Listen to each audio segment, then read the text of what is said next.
5월 24일 KBA 뉴스브리핑입니다. 건보공단이 대한약사회와 어제 첫 수가 협상을 가졌는데요. 최저임금 반영은 어렵다는 입장입니다.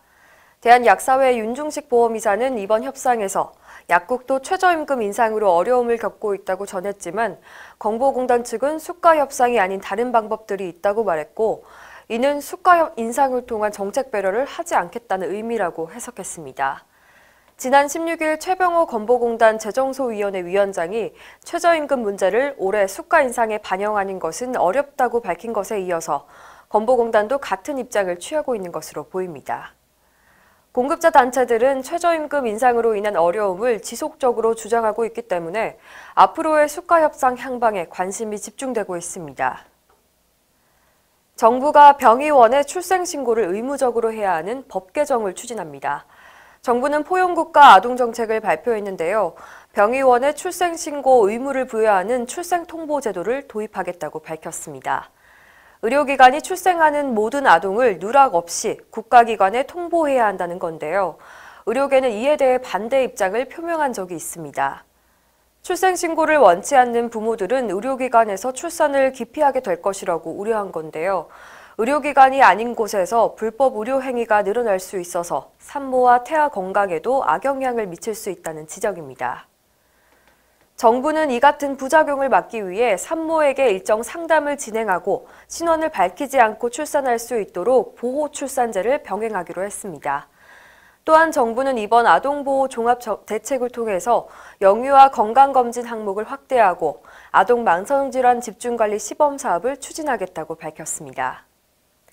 미국 고어사의 소아용 인공혈관 공급 중단으로 위기를 겪었던 소식 전해드렸었죠. 정부의 요청으로 고어사가 인공혈관을 추가 공급하기로 합의했었는데요. 소아심장 수술에 추가로 필요하다고 요청한 모델에 대해서도 이번에 공급하기로 밝혔습니다. 고어사가 최종적으로 공급하기로 한 것은 기존의 인공혈관 7개와 봉합사 8개, 인조포 1개 모델에서 이번에 추가 공급하기로 한 인공혈관 4개와 인조포 3개 모델이 있습니다. 식약처는 인공혈관 외에도 적정한 공급이 어려운 희귀 난치 질환자에 사용되는 의료기기의 공급을 위해서 지속적으로 노력할 것이고 또 관련 제도를 마련해 조기 시행 중에 있다고 밝혔습니다.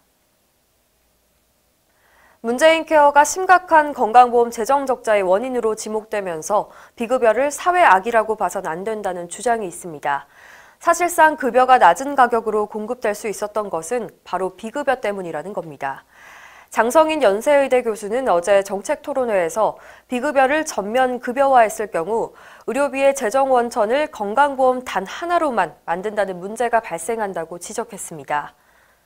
장 교수는 비급여는 급여 규모에 비해서 비중이 상당히 작고 전체 의료비 대비 11%에 불과하다고 설명했는데요. 비급여는 시장 가격에 따라 소비가 이뤄졌고 급여가 상대적으로 낮은 가격으로 유지될 수 있었던 역할을 했다고 말했습니다. 문재인 케어 시행 1년 동안 건강보험 재정은 작년 1,700억 넘는 적자를 기록했는데요.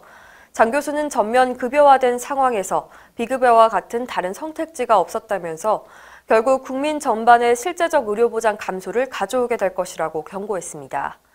이홍균 전 건보공단 건강보험정책연구원장은 문케어를 지속하기 위해서는 보험료 수입 외에 추가적인 재원이 필요하다고 강조했는데요.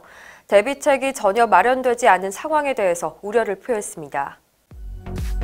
이상으로 뉴스브리핑을 마칩니다. 자세한 사항은 의협신문을 참고하시길 바랍니다.